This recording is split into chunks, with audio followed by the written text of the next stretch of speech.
تجدونه في تحف العقول.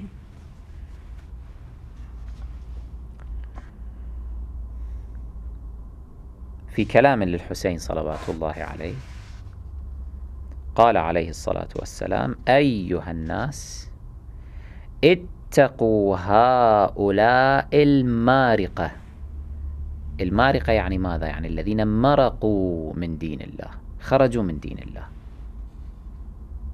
خلاص ليسوا على دين الله، ليسوا على دين الإسلام.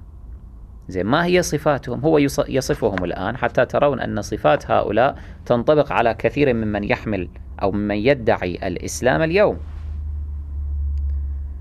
أيها الناس اتقوا هؤلاء المارقة الذين يشبهون الله بأنفسهم. عقيدة التشبيه،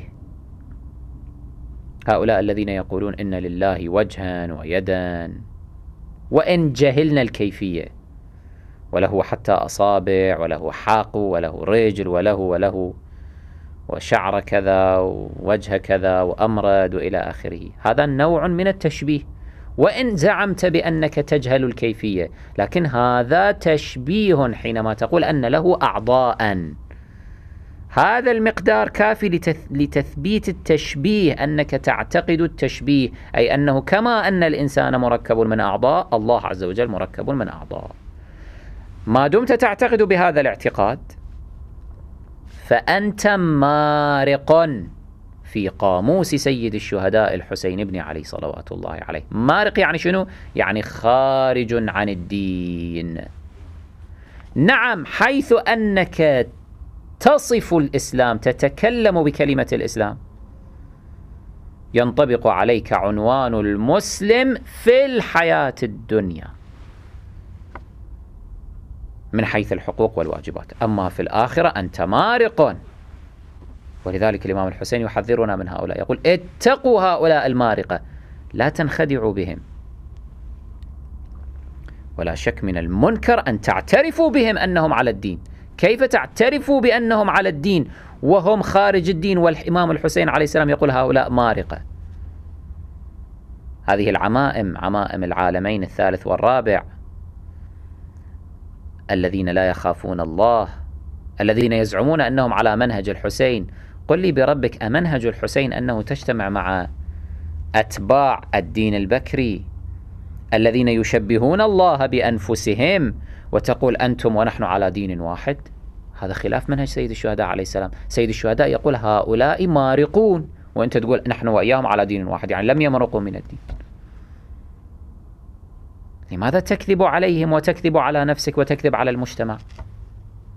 إن كنت تعتقد حقا بأنهم معك على الدين فحشرك الله معهم، وقل من الآن أنا خارج عن دين الحسين عليه السلام، لأن منهج الحسين مختلف عن منهجك. أنت منهج الحسين كان طريق آخر. أيها الناس اتقوا هؤلاء المارقة الذين يشبهون الله بأنفسهم، يضاهئون قول الذين كفروا من أهل الكتاب: بل هو الله ليس كمثله شيء وهو السميع البصير لا تدركه الأبصار وهو يدرك الأبصار. هؤلاء الذين يزعمون بأنهم يرون ربهم يوم القيامة، الإمام الحسين عليه السلام يقول لا تدركه الأبصار، لا يمكن لأحد أن يرى الله. بعضهم يزعم أنه في الدنيا يرى الله في مناماته. أيقال لمثل هؤلاء الذين يحملون هكذا اعتقاد، يقال لهم أنهم على دين الإسلام؟ كلا، بل هم مارقون عن دين الإسلام. إلى آخر كلامه صلوات الله عليه المروي في تحف العقول لابن شعبة. وهذا المثال يثبت لنا أن الحسين عليه السلام كان صاحب رسالة واحدية، أن الدين واحد، ومن كان في اختلاف مع عقائد هذا الدين كما في مسألة التشبيه ومسألة وقوع الله عز وجل محلا للإبصار، للبصر، يعني يمكن إبصار الله عز وجل وأشباه وأمثال هذه الأمور التي يعتقد بها أهل الخلاف، فهذا يكون مارقا. مثال ثان وهو الذي رواه البرقي في المحاسن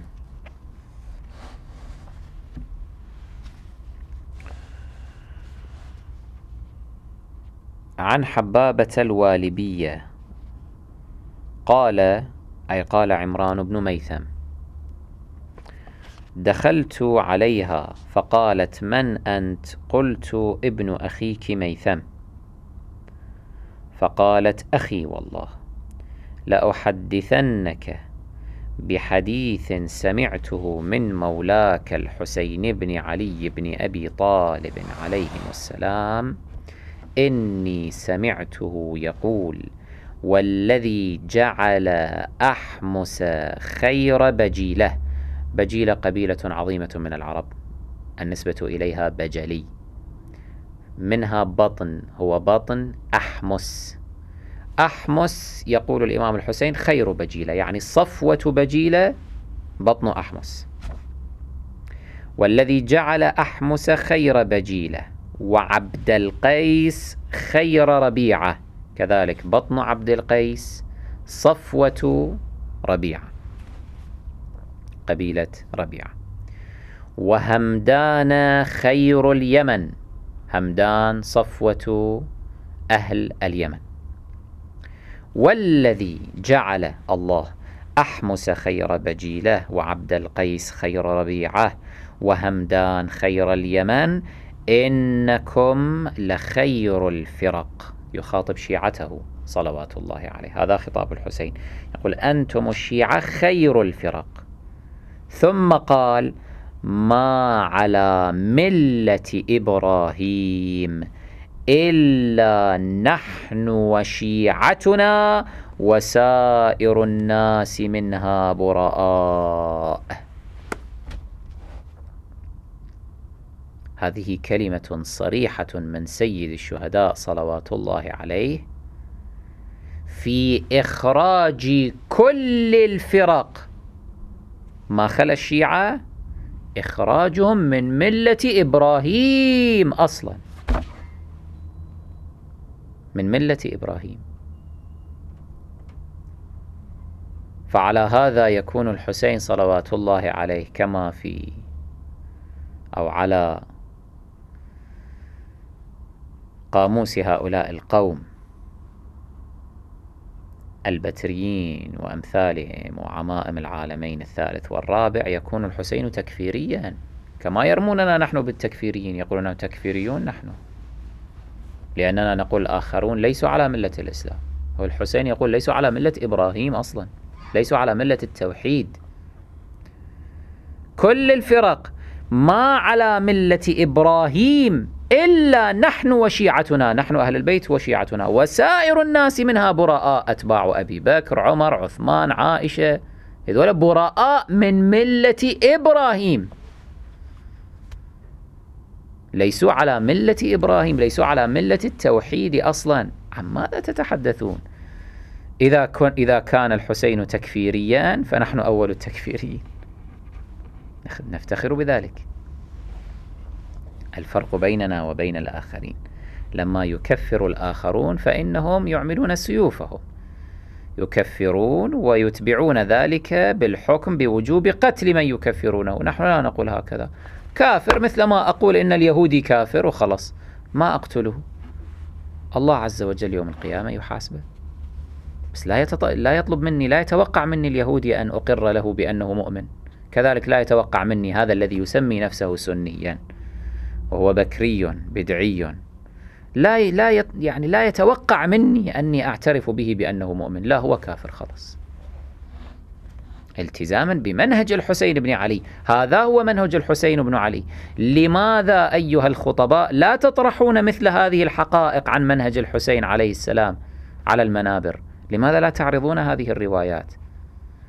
كونوا شجعان في الحق، اعرضوها، قولوا نعم نحن على ملة إبراهيم، ما على ملة إبراهيم إلا نحن وشيعتنا وسائر الناس منها براء. اكتبوا هذه العبارات على اللافتات وعلقوها على الحسينيات والمراكز الإسلامية والمساجد في كل مكان. قال الحسين بن علي: ما على ملة إبراهيم إلا نحن وشيعتنا وسائر الناس منها براء. لماذا لا تكتبون هذه الكلمات النورانية العظيمة عن سيد الشهداء صلوات الله عليه؟ لماذا تخافون من المجتمعات والحكومات؟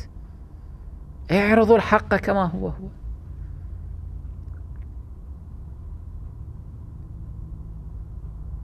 تدعون الانتساب للحسين والسير في طريق الحسين، وليست عندكم الجرأة لعرض ما يقوله الحسين.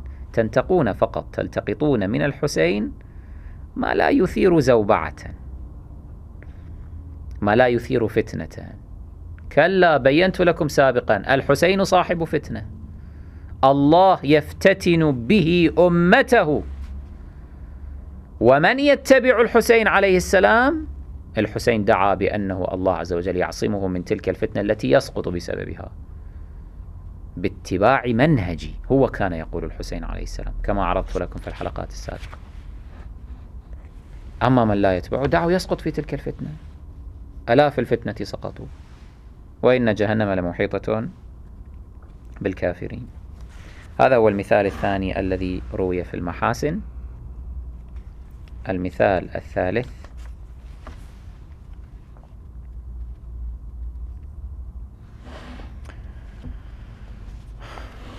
يرويه الخزاز القمي في كفاية الأثر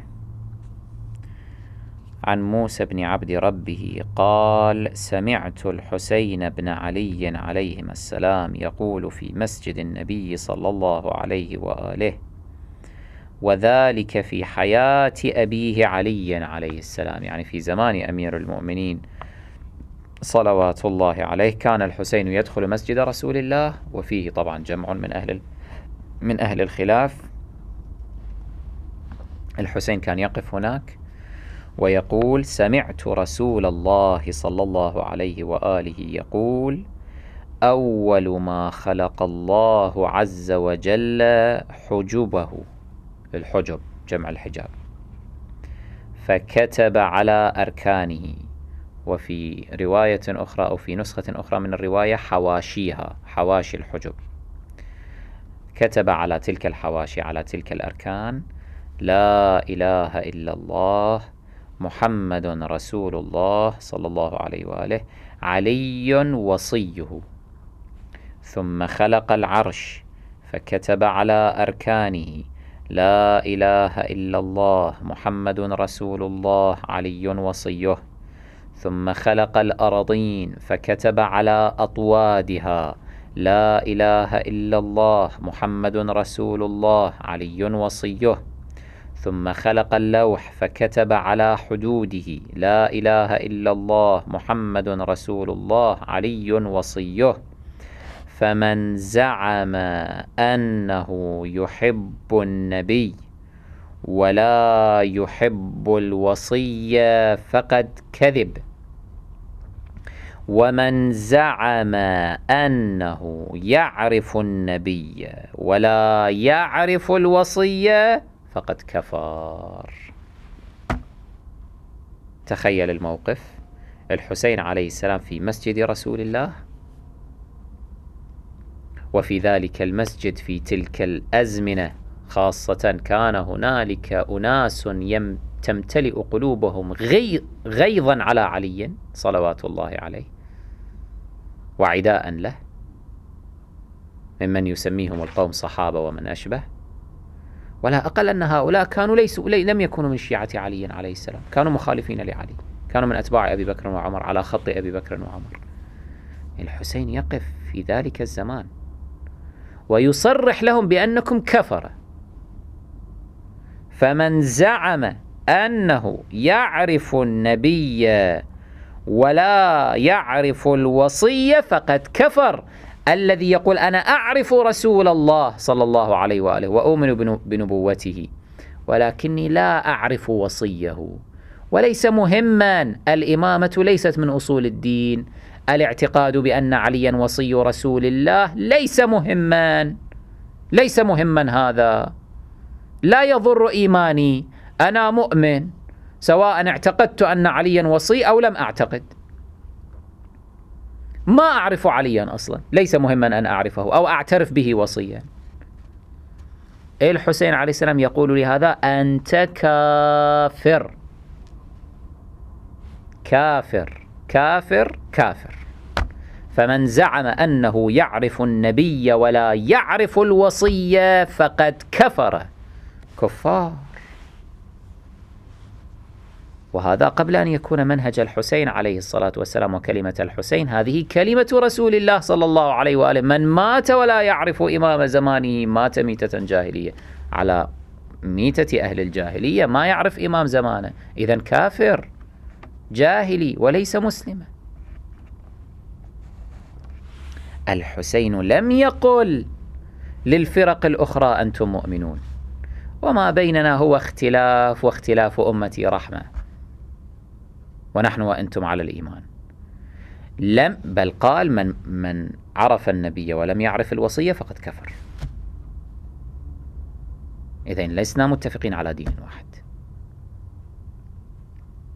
الحسين لم يقل الفرق الأخرى على ملة إبراهيم، لا، أخرجها من ملة إبراهيم. والله ما على ملة إبراهيم إلا نحن وشيعتنا وسائر الناس منها براء.